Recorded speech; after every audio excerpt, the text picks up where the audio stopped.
From the Mapleview Animal Hospital studios, this is the WHTC Morning News with Gary Stevens and Peg McNichol on 99.7, 1450 WHTC and WHTC.com. And we welcome you back to the WHTC Morning News for this Friday, January 22nd. Our final segment on Friday mornings, at least for this week and next week, will be our weekly spotlight on travel and tourism in our state. We call the segment Travel Michigan. And we are joined most weeks by the Vice President of Pure Michigan, Dave Lorenz. He's on the other side of our Zoom connection. David, good morning, and let's winter. Good morning. Let's winter indeed. I hope it's snowing as much where you are as it is where I am. It looks perfectly beautiful, and the skiers out there, I'm sure, are really happy to see that snow. And actually, all of us who want to see those lake levels go down should be happy to see that lake effect snow hit, because a good amount of this snow is going to just be absorbed into the ground and into our inland lakes, and won't go back out into the big basins. So maybe that'll continue to bring those lake levels down. We need that. We definitely do need that, as we are still experiencing high lake water levels. And had a chance to see one of those Let's Winter commercials recently. Oh, great. And very, very nice. And certainly, showing fun in the snow. Let's have snow that we can have fun with. I was really happy to see one of the ads on TV the other day as well. I forget what we were watching, but I'm a big Hallmark fan. I've become a big Hallmark fan. It's so predictable. All the movies are, they end up happy. The plot line doesn't matter. All you know is almost always they're happy endings. In these days, with all the scary stuff, with COVID, with our elections, with all the craziness happening, I'm looking for happy. So that works. So anyway, I saw our ad.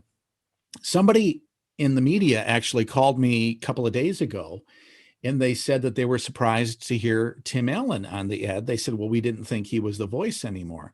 And I guess I'm just perplexed by that. I don't know how that rumor got out there. Tim Allen is proudly our voice of the Pure Michigan ad campaign, has been for more than 15 years now. And he's just as proud to be our voice as we are to have him as our voice. Just that, remember, last year we had no funding, so there were no ads out there. And so we're actually scheduling a recording session with him in a couple of weeks. So we're putting together the spring summer advertising campaign already. Before you know it, it's going to get nice and hot out there. We won't go politics on this, David, but I know that maybe some people thought that since Tim was conservative, and that's become now blacklisted in Hollywood, and like him and Kirk Cameron in the same boat too as well. So, but and not to go politics, but just to go on theory of freedom of speech. I don't consider that politics. I just consider that, such an important part of who we are as a society. Tim and I have actually talked about this. Yes, he is conservative, but not as conservative as maybe I think a lot of people think. He's a fiscal conservative, social moderate, actually similar to me, just by chance. But the fact is that he is a true believer in freedom of speech, and God bless him, because I am really worried about people who are trying to stifle speech at a time when I think it's so important to hear people's thoughts. People need to have that opportunity to express themselves, to know that their thoughts are just as important as anybody else's. The First Amendment is the First Amendment for a reason, because I think the rest of our society kind of, is balanced on that little pin called the First Amendment. Now, Dave Lorenz, I will ask you a tourism question. How concerned is the industry about these new strains of COVID-19? Not only the British strain, we had an earlier strain with the minks in Denmark, and now we got word that might be a different strain coming out of South Africa. Oh boy, here we go. Well, it's interesting you say that. I was just by chance on a webinar yesterday, U.S. Travel Association had with some experts in the health field, and this doctor from a university out east was explaining that, viruses always have variants. Almost always there are multiple variants. That's why you get a flu shot and you think you're protected, and all of a sudden you get sick. Well, they'll tell you that's because that virus changed. And even though they thought they were guessing on what would work, it kind of changed. So she was saying it's somewhat likely that somewhere down the road, they'll have to make some changes to the vaccine to adjust for the changes. But she was also explaining that once you get the vaccine, you should be fine, even as that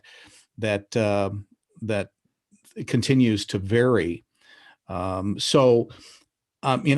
just concerned that we're not going to have as many people getting the vaccine as we would like, as quickly as we would like, for a variety of reasons. Everything from, the big, massive challenge that there is to distribute and to get in people's arms, to the fact that a lot of people just simply don't want to do it. And so she was discussing that, and she said that the way it's set up, by the end of this year, she said 100% of people who would want to have the vaccine, she believes, will have it. And of course, she was talking about, by this summer, we should be in pretty good shape. So even though we see these variants coming along, remember, I'm no doctor, talking to these experts, we're pretty confident that people are going to be able to continue to travel safely, to get out there even more so. The thing I'm most concerned about is not actually the facts, because the facts kind of prove out that we can beat this thing. I'm more concerned about the sentiment and, people misunderstanding the facts, or just simply not wanting to believe the facts. So the fact is, you can travel safely if you use the protocols right now, and then your likelihood of getting the virus is dramatically reduced after you get those shots. Dave Lorenz, one final quick question. Those in the industry, those who are with resorts, restaurants, and stuff like that, they're chomping at the bit. Let's get open, especially for indoor dining. I'm not certain if we're going to see something in about 12 minutes from our conversation with Governor Whitmer, probably another week before she makes a final decision. But let's just say there's some people chomping at the bit to get going. Yeah, I believe we will hear a little more definition on the percentage of available space that can be used by restaurants for indoor dining. I believe we're going to hear that today. I'm hoping that it will be a big enough percentage of use to allow the restaurants to open and to start bringing in some money and re-employing their people and making people happy. And I'll tell you, on that day, February 1st, I've already blocked out 2 hours of the day. I'm going to go to my favorite breakfast restaurant. I'm going to have a great breakfast. I'm going to post it on social media, and I just can't wait. For me, I'd like to go across GR to Buddy's, but I think I'll wait and let the crowds die down a little bit. Oh, the thing is, that's the thing. I think that you're going to see a lot of restaurants, by the way, will be actually setting up advanced booking options that you can do online. So it's interesting. I think from this, we're going to find more and more restaurants are going to go that route. There'll be less standing in lines in the future. So be looking for that. We'll make sure to keep you up to date on all that. Dave Lorenz of Pure Michigan, we want to thank you very much for joining us today on our Travel Michigan segment. And if all goes well, we'll do this again next week at this time.